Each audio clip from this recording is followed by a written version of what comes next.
All right, it's May 11th in Texas, which means we're in the middle of summer. Thank you for joining us here on StarTelegram.com for another episode of Dallas Cowboys Overtime.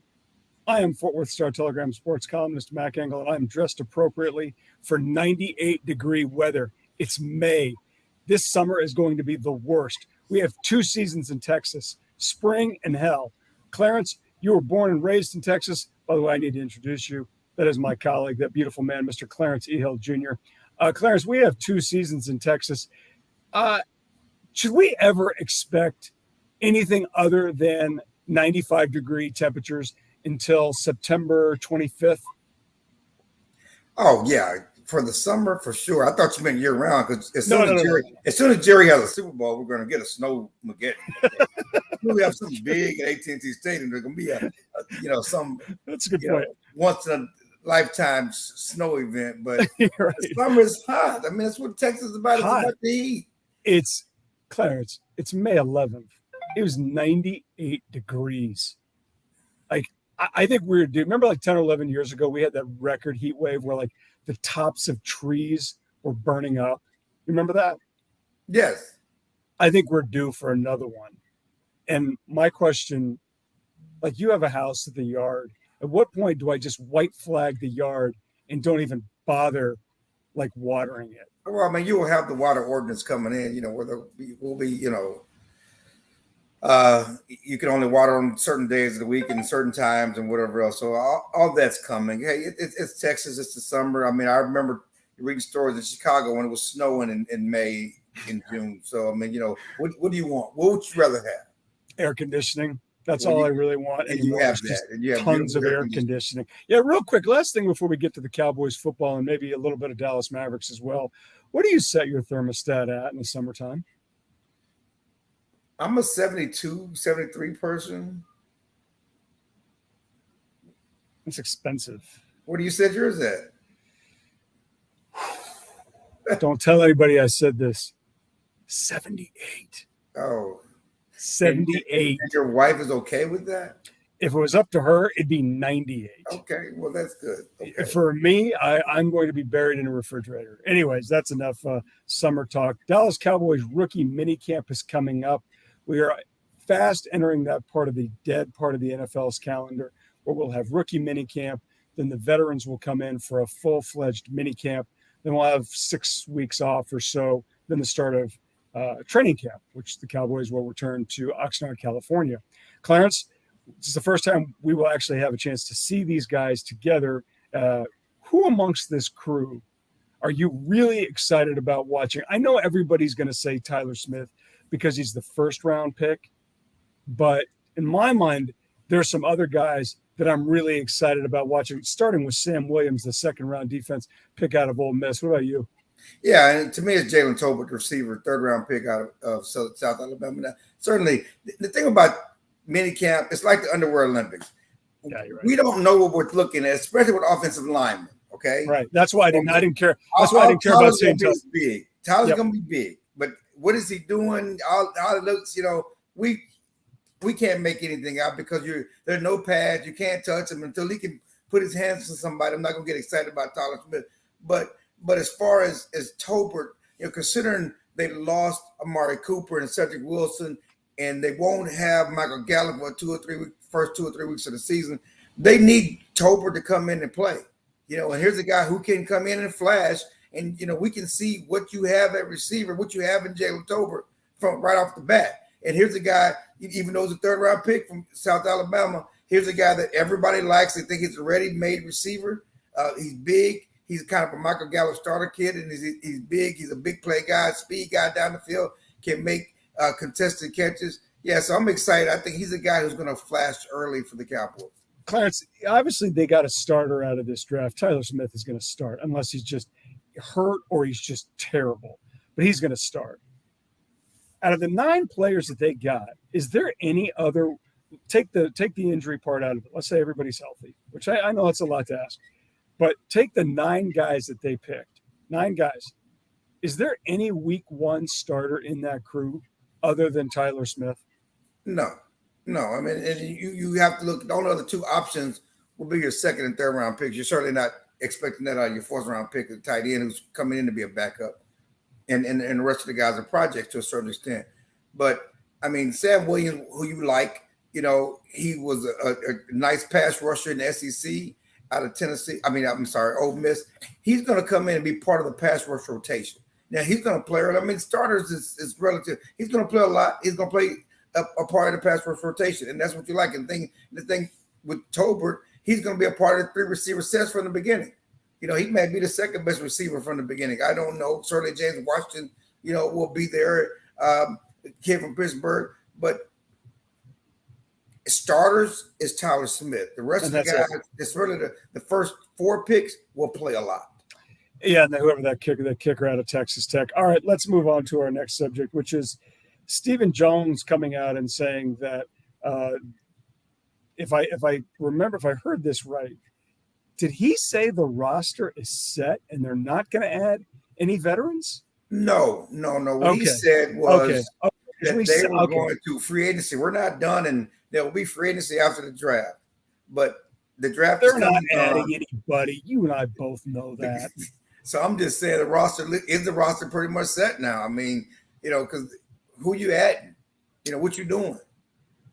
Clearly, I think the only scenario that I can envision, and tell me if I'm wrong, but the only scenario where I can envision is that they get into 2 weeks of camp and they look around and say, we are really thin at safety, really, really thin at linebacker. We really don't like what we have at swing, tackle, guard, whatever.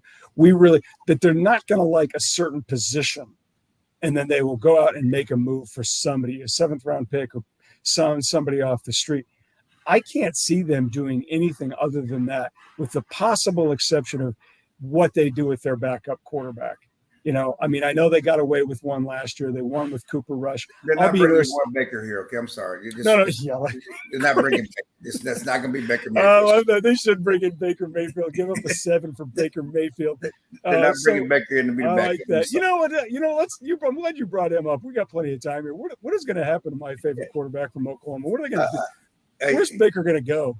I don't know, but no one's paying for him, or no one's going to pay that contract. They're going to make people are punishing Cleveland. They're punishing Cleveland, because of Deshaun Watson. They're not doing them any favors. They're going to say you don't have to cut him. You got to eat the money. We'll give Baker a chance. When he becomes a free agent. The bottom line is, it tells you a lot about Baker himself, is that even though they're QB desperate teams, they don't see Baker as the answer. They can look at him as an option, but they don't see him as the answer. So they're not going to sacrifice anything to go get it. It doesn't happen very much, only about 365 days out of the year. But I do want to take a moment. I thought you apologized too. Didn't you apologize? You can't be right, you'd be wrong. No, I can be everything. You know what? We all change our minds. We're constantly evolving people. But my first this was right. I knew it about him. I was like, this guy's just going to be a guy. And I really kind of thought for a second there, because 2 years ago he was good. They beat they won a playoff game for the first time in 100 years. But my first premonition about him was right. He was too small and he was going to get hurt. And that's what happened to him last year. Plus, he was cocky, way too cocky for his own good. And that's what burned him in Cleveland.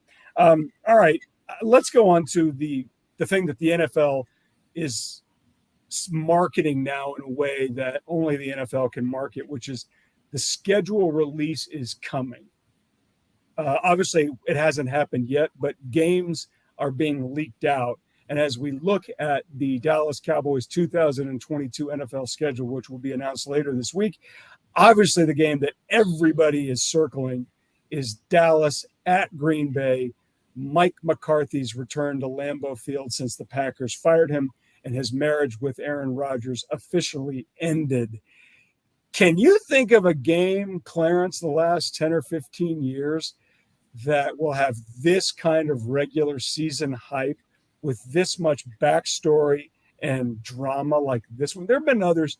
Terrell Owens going back to Philadelphia was a big one when he was at the Cowboys.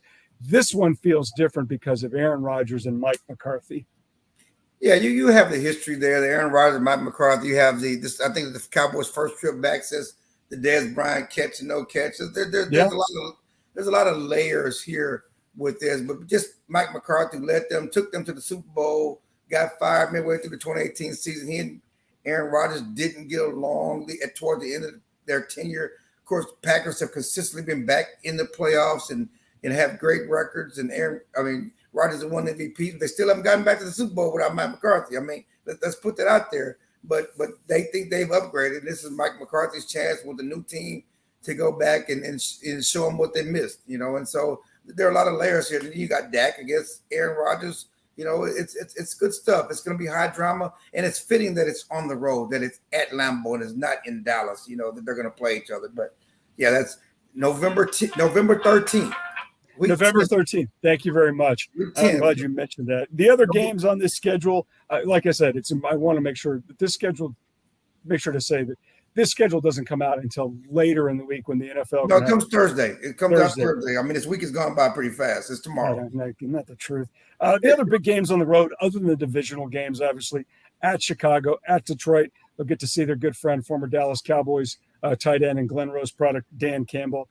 Tampa Bay, again, on the road. The Indianapolis Colts, who I don't know if Matt Ryan's the answer at quarterback or not. The Texans, who are terrible, and the Bengals, who are not terrible. Pardon me.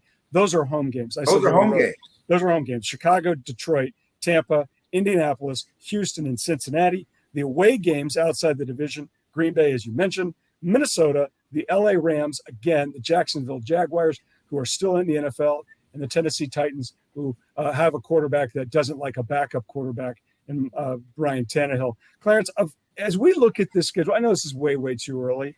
As we look at this schedule, do you see 10 wins for the Dallas Cowboys? I don't. Do you see 10 or 11 wins? It's funny because, the NFL ranks the Cowboys schedule based on last year's record as the 31st toughest or maybe the second easiest schedule in the NFL. Right. That's what it is. But understand that the Cowboys are playing division champions in Tampa Bay, the Bengals. The Bengals obviously were in the Super Bowl. The Packers, the Rams, and the Titans. Those are going to be tough games outside of the NFC East. And again, the NFC East, they swept the East last year, but I think that Philadelphia closed the gap, and those teams closed the gap with what they've done in offseason. I think the Cowboys are still the best team in the East, but I don't know if they're going to sweep the East again. You can't assume that they're going to go 6-0 against the division again. That's just too much. But there's one advantage here, Clarence. I want to make sure I say this before I forget it, because as I'm getting older, I'm forgetting points like mid-sentences. The Cowboys still have an advantage in this schedule in a lot of these games at quarterback. Now, they don't against Cincinnati. Joe Burrow's here. But, Clarence, as I look at this schedule, it's not like Dak Prescott when you look at the opponents he's going to play, with the exception of Cincinnati and Tampa. And I'm sorry, Tom Brady's 110, and he's going to play forever, but you never know with Tom Brady. But if you look at most of these games, Clarence, the Cowboys have an advantage at quarterback, other than maybe 4 of them. And with that argument alone, I think it's viable that you could say, even though I'm basing it on law of averages, Clarence, I think they could win 10 games based on that matchup alone with Dak Prescott. Am I crazy on that one? Are you sunshine pumping? What's wrong with you? Who is that over there? Is that Mac? Okay. You're being positive. Today. What's going on? Positive back. Okay, let's have fun with this for a second. No, I mean, hang on. Let's do this. Dak Prescott, better than Jalen Hurts in Philadelphia or not? Oh, I agree. Okay. Is he better than Daniel Jones at the Giants? Everybody in the NFC, we don't have to do that. Okay. Who's Chicago going to trot out there right now? Justin Fields? Is he better than Justin Fields right now? Come on. He is. Is he better than 31st ranked best easiest schedule or whatever? Okay. Is he better than Jared Goff in Detroit? Of course. Okay. Is he better than Tom Brady? No. Is he better than Matt Ryan right now? Matt Ryan's 37. Colts are pretty good. They had Jonathan Taylor, and the only thing he's better than Matt Ryan. I mean, okay. Who's Houston's start? I don't even know Houston's going to start. I don't even know who they're going with. They have a quarterback. He was from okay. I have a right arm. Davis Mills. Okay, nobody. I forgot that poor guy, Lovie Smith, is going to be stuck with that guy. Cincinnati obviously has got the man. Who else am I missing? Aaron Rodgers. He's not Aaron Rodgers. Kirk Cousins. He's better than Kirk. Okay, so are you. Matt Stafford. He beat him last year, right? Oh, he beat Justin Herbert. Sorry. No, I think he didn't matter what and what. I mean, you could call that a push. I'd call that a push. And Trevor Lawrence in Jacksonville? Of course. He's better than Trevor Lawrence. Right. And Tennessee's Ryan Tannehill, who was so distraught After losing to the Cincinnati Bengals in the AFC divisional round, he sought counseling. That's what losing to the Bengals does to people. You have to seek counseling. I'm telling you, Clarence, the Cowboys can win a lot of those games because of Dak. Why don't you make them 12-5 again, Matt? Things change. You know what I mean? There's a lot going on in here. I have a lawn to cut. I have a thermostat to keep an eye on. It's 78 degrees because I don't want to get overcharged. And I don't want to hear somebody in my house complain about it. But as I look at this schedule right now, which will be officially released on Thursday night, as the NFL will turn the schedule release into a 10-hour miniseries on Netflix. I'm kidding about that. Talk me out of that opinion. Oh, I'm not talking out of opinion. 10-7 is that? That's not. Yeah. That's the old 9-7. I mean, that's not. That seems doable. I mean, it's doable. Is that? But the goal again is not to be 10-7. The goal is not to win the NFCs. Mike McCarthy's on the hot seat. They really think so. They need to make strides. I mean, come on. What do you have to sell if you don't win this year? And you didn't win last year. You got rid of Mike. What do you have to sell for 2023? Okay, so what do you have need? To sell if you don't win? What do you need if you're Jerry Jones? What do you feel like you need to have happen in order to sell? I don't know what they're selling now, but they're doing it anyways. So what needs to happen in 2022 in order for you to feel good about selling 2023? Well, certainly you need to. It's not even about the players; it's about positioning. You need to win at least 2 playoff games. You need to get to at least get to the NFC Championship game, because everything else feels like it's the same. Yeah, unfortunately, I think you're right. Like I can tell. Like I sat here as I sat there and said they're not going to get to 10 wins, and then I looked at that schedule and just the quarterback matchups. I thought, no, wait a minute, they can get to 10. They might even be able to get to 11. But here's the problem, and you've said it a lot of times here on Cowboys Overtime. No NFC East team has repeated as a division champion since what, the 2003 Philadelphia Eagles? 2003, 2004. I mean, Eagles won in 2001, 2002, 2003, and 2004. No one's repeated since. There you go. So, until it happens, you got to think it's not going to happen. That's the optimist in me. Okay, Cowboys obviously have the rookie minicamp coming up, and then the extended full minicamp coming up here in a couple weeks. I'm going to put you on the spot about this one. Oh, this is going to change. Give me a record. 10-7. 10-7? Okay, I'm writing this down. This is my little trusty pen. Clarence says 10-7. That's it, boys and girls. Take it to Vegas. All of your money. Clarence is an expert. He's covered the team for 75 years. He says they're going to go 10-7. All right, one last topic here on Cowboys Overtime. We're going to deviate a little bit from football because Clarence loves basketball. I love basketball. The Dallas Mavericks have won a playoff series for the first time since 2011, and they are currently trailing the Phoenix Suns 3-2 in the NBA's Western Conference semifinals. Game 6 is Thursday night at the American Airlines Center, where maybe Chris Paul's family will be in a suite instead of right behind the bench. Clarence, the Mavericks had a great season. They won more than 50 games for the first time in a handful of years. They finally won a playoff series since they won the NBA title. All these pluses. Doesn't look like they're going to beat Phoenix, but they might. They won 2 games. I didn't think they'd win 2, but they might. They might push it to Game 7.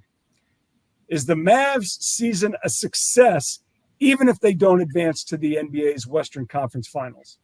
It's a success because they won a first round series. I mean, they hadn't won a first round series. They hadn't got out of the first round of playoffs since 2011.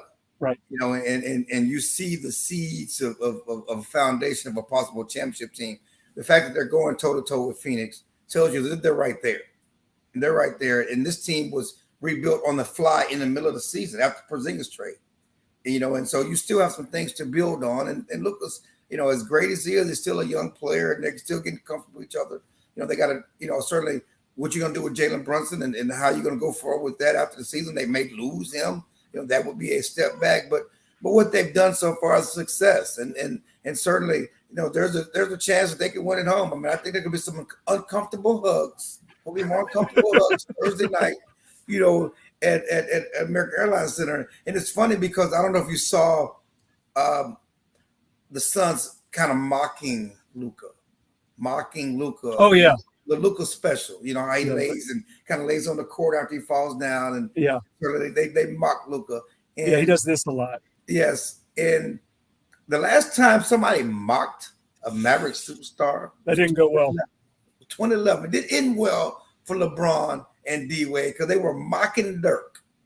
Yeah, it's you're right. It didn't go well for him. For LeBron and D Wade, you don't want to make fun of a guy like Dirk Nowitzki. I think Luka's at a different point. You know, we talked a lot about Jason Kidd around town and giving him credit for replacing Rick Carlisle and taking advantage of this team. But you know, Clarence, the guy who hasn't gotten any credit, Nico Harrison, the general manager, for bringing in Reggie Bullock. You know, they had looked for that kind of player for years, and they tried to get Danny Green. They wanted that like sort of taller shooting guard, shooting forward who can stand outside the three-point line and nail a lot of threes and play pretty good defense. They had looked for that guy for a long time, so he should get credit for bringing in a guy like Reggie Bullock, who's been really good off the bench. And then the other one is, you mentioned it, the Porzingis trade. The fact that they got anything of value out of that was a salary dump, and they brought in Spencer Dinwiddie, who's been a little erratic, but it's been a nice addition. And they got the other shooters as well. Davis Bertans, yeah, he's had a really nice series, hitting some threes. So I think, you know, you've got to say that this season has been an overwhelming success, even if they go into Game 6 and they get run out of the building like they did last night in Phoenix. So I think everybody should feel good about it, but they are still one piece away. They need somebody in the middle. I mean, DeAndre Ayton hasn't killed them in this series the way I thought he would. They need one more player in the middle. I don't know where they're going to get him, like Al Horford or that kind of player, to feel like you got a really good shot at winning an NBA title. Right now, you're right. It's championship team, championship potential. You get a guy like Horford, somebody who can play in the middle and body up big players like Giannis or those guys, then I think you got a real shot. No, yeah, again, you got to feel good about Luka and what he's done and this team, and he's going to get more comfortable knowing when to take over games and when to get everybody involved. I mean, and right now he's unstoppable, but it can't be Luka and everybody else standing around watching him play. You know, that's kind of how they get bogged down at times. And I love watching Inside the NBA on TNT with Shaq and Kenny Smith and Charles Barkley. And I think their observations about ball movement with Luka and how often those guys get seduced into watching him is dead on. Like, he's got to be better about getting the ball out of his hands earlier in the shot clock. I could talk about this all day. So anyways, Clarence, this has been a lot of fun. It's always good to chat with you. For all of your Dallas Cowboys coverage needs, make sure to check out Clarence here on StarTelegram.com and to make sure to check out us again on Dallas Cowboys Overtime. See you next time.